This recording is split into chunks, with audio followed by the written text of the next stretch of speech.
Comment est-ce que nous sommes passés de ça à ça? Le football, ça va vite. Dans cette vidéo, tu sauras tout de la situation actuelle du FAMS à la tête des éléphants de Côte d'Ivoire. À quel moment il y a cette rupture, cette perte de confiance entre les fans de la Côte d'Ivoire et FAMS à la tête de cette équipe nationale. Il y a eu la victoire au Nigeria qui a réuni, qui a mis FAMS au panthéon du football ivoirien et il a fédéré tout, que ce soit les fans, les joueurs, les spécialistes, experts du foot et tout. Voilà, il a fédéré tout le monde autour de lui, même si sa nomination au poste de sélectionneur a été faite par défaut. Mais il a confirmé cette position-là avec en la renforçant par ces trophées-là et par des choix forts qui ont guidé la Côte d'Ivoire au Graal suprême. Mais aujourd'hui, sa position est dans les tumultes. Il est dans les tumultes. Donc, n'hésite pas à t'abonner, à partager, à liker si tu veux aimer ce contenu parce que tu sauras tout de cette situation-là. Donc, n'hésite pas à dire ce que tu en penses en commentaire, si t'es d'accord ou pas. Il n'y a pas de souci.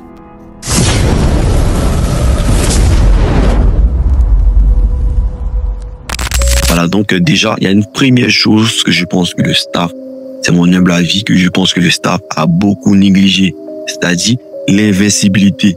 Lorsque l'Argentine remporte le mondial, il passe une longue série d'invincibilité où c'était imbattable. Et cette série a permis de garder une hype autour de l'équipe, à renforcer les liens, à renforcer la solidité, la gloire, tout ce qui va avec, à renforcer comme ça le côté redoutable de cette équipe d'Argentine là. Et la Côte d'Ivoire l'a perdu assez rapidement et face à des équipes qui sont vraiment en dessus de tout. Et c'est là il y a eu cette première rupture de confiance entre le coach et les fans. Et je pense que cet aspect a été beaucoup négligé, qui est très important aujourd'hui, l'invincibilité, même si forcé tu vas la perdre un jour ou un autre, mais il y a la manière de perdre, comment tu perds, et si tu prends cela en compte. Ensuite, il y a eu ce second aspect-là, qui, à mon sens, n'est pas du ressort des FAMS, c'est-à-dire nos joueurs majeurs et nos joueurs promoteurs qui sont soit dans le déclin ou dans une période assez difficile de leur carrière. Lorsque tu prends à l'air Jean-Michel Seri, Bamé, voilà, même si Bamé n'a pas fait partie de l'équipe de la CAN, mais il y a eu beaucoup de piliers comme ça qui ont été dans une période vraiment difficile ou qui sont dans une période difficile.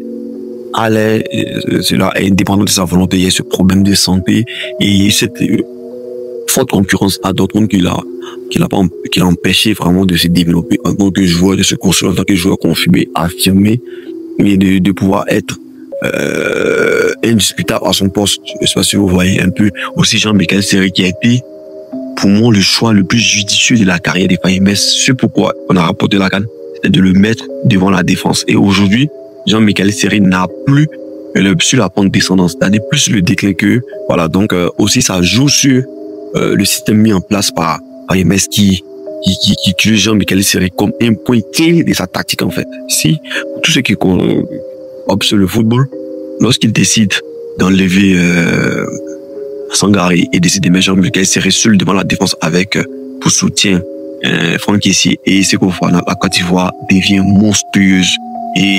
Et aujourd'hui, le déclin de ce joueur-là est un choc pour sa stratégie qu'il met en place. Et aujourd'hui, il n'a pas encore pu trouver le remplaçant de Jean-Michel Seri, ce qui est très, très important. Pas du tout à négliger dans les différents résultats de la Côte d'Ivoire. Aussi, pour les jeunes pousses qui arrivaient vraiment en force, nous avons Oumar Diakité qui prenait vraiment de l'ampleur dans cette équipe-là. Il est devenu comme un pilier. Aujourd'hui, il a perdu la confiance de son club et de son coach à Reims, ce qu'il a mis la relégué au second plan. Les performances ne suivaient plus jusqu'à ce qu'il quitte totalement le stade de Reims pour un club beaucoup moins reluisant. Donc, il y a tous ces petits facteurs-là. On ne va pas citer tout le monde, mais il y a tous ces petits facteurs-là mis bout en bout qui font que, au niveau même des noyaux forts de l'équipe nationale de Côte d'Ivoire, il y a un souci parce que le gardien a un problème d'éclat. Ousmane Diomandé, qui était vu comme une révélation dans le football européen, n'a pas pu passer un cap.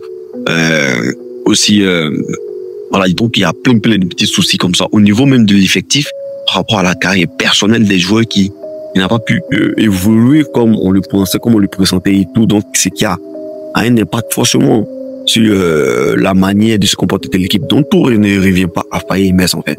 Aussi, il y a le troisième point qui sont, on peut dire, les différents choix qui sont pris par le coach, c'est-à-dire de tester un peu comme je l'ai dit tantôt, la Côte d'Ivoire est devenue comme un pôle d'emploi où on essaie de tester un peu tout le monde, où ce que je pense que les fans pensaient que avec ce noyau dur, tous ceux qui devaient venir rentrer, intégrer ce noyau-là devaient vraiment être des méritants. C'est-à-dire, il n'y aurait pas eu de tests. Si tu es dans un club, tu confirmes, tu as des grosses performances, là, tu es testé. Voilà. Mais pas parce que il y a un besoin, quelque part, où on prend les différents prétendants pour venir les tester un à un. Voilà. Donc, il y a eu ce problème-là qui a créé un peu, voilà, parce que à chaque sélection, tout était discuté. Pourquoi tu as appelé tant? Pourquoi tu n'as pas appelé tant? Pourquoi tu as appelé tant? Pourquoi tu n'as pas appelé tant? On le voyait beaucoup dans les commentaires. Donc voilà, donc voilà un peu quand j'en parle un peu, il y a un peu cette rupture-là à ce niveau-là. Ensuite, le quatrième et dernier point, ce sont la confiance des anciens, ou bien la confiance de ceux qui t'ont amené à gagner. Ce que les fans de football ne comprennent pas, c'est qu'il y a un argument un élément qui est très important entre un joueur et son coach, pardon, c'est la confiance. Lorsque un joueur te porte à un triomphe, il est difficile pour toi de l'abandonner, de ne pas être reconnaissant de sa situation actuelle. Aujourd'hui, le coach a beaucoup de mal à ne pas sélectionner, ou m'a déjà quitté, a beaucoup de mal à ne pas sélectionner des joueurs qui ne sont plus dans une forme optimale. Parce que ils ont vécu un événement vraiment important ensemble. Donc, pour le coach aujourd'hui, il est difficile de ne pas les associer à son effectif de jeu, même s'ils ne sont plus à un certain niveau. Donc, il y a ce fait-là. Lorsque tu es un fan du football, tu n'es pas impliqué dans le secret de cette histoire-là, tu ne peux pas comprendre, en fait. Mais quand tu es impliqué, quand tu es un acteur majeur de ce truc-là, tu ne peux pas faire sans eux. C'est impossible. D'autres diraient que non, il faut prendre des décisions fortes pour les libérer, pour prendre ceux qui sont en fond pour le moment. Parce que vous n'avez pas eu ce véhicule ensemble, vous ne pouvez pas comprendre cette situation-là.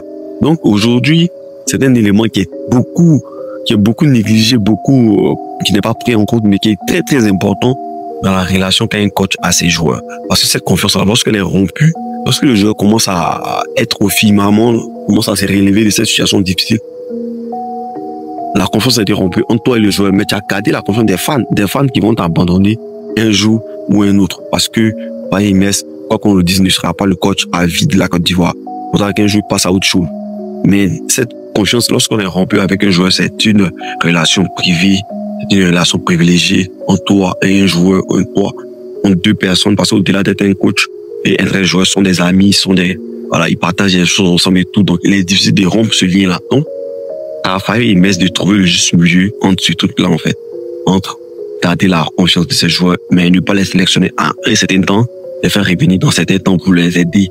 Voilà, donc il y aura toujours ce truc-là en équipe nationale que les fans ne vont pas comprendre, mais que le coach est obligé de faire avec pour garder une certaine légitimité et voilà, au niveau de son effectif, de sa manière, de sa gestion et tous ces trucs-là. Et lui-même, en tant que personne, de pouvoir se regarder dans le mur à la nuit.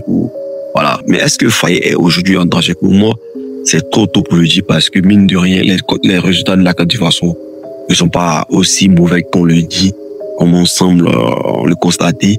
Voilà, la Côte d'Ivoire est assez solide dans cette campagne pour la qualification de la Coupe du Monde. On n'a quasiment pas encaissé de but, même si les victoires sont à l'arraché, mais c'est du très très solide. Il y a ce match qui est très important contre le Gabon qui sera décisif dans la situation de Faye. Donc, j'ai un bon espoir que la Côte d'Ivoire puisse passer ce tour-là et avoir de bons résultats.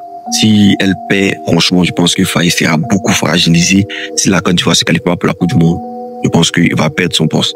Donc, n'hésite pas à me dire ce que tu en penses en commentaire. C'est la critique qu'on a ensemble.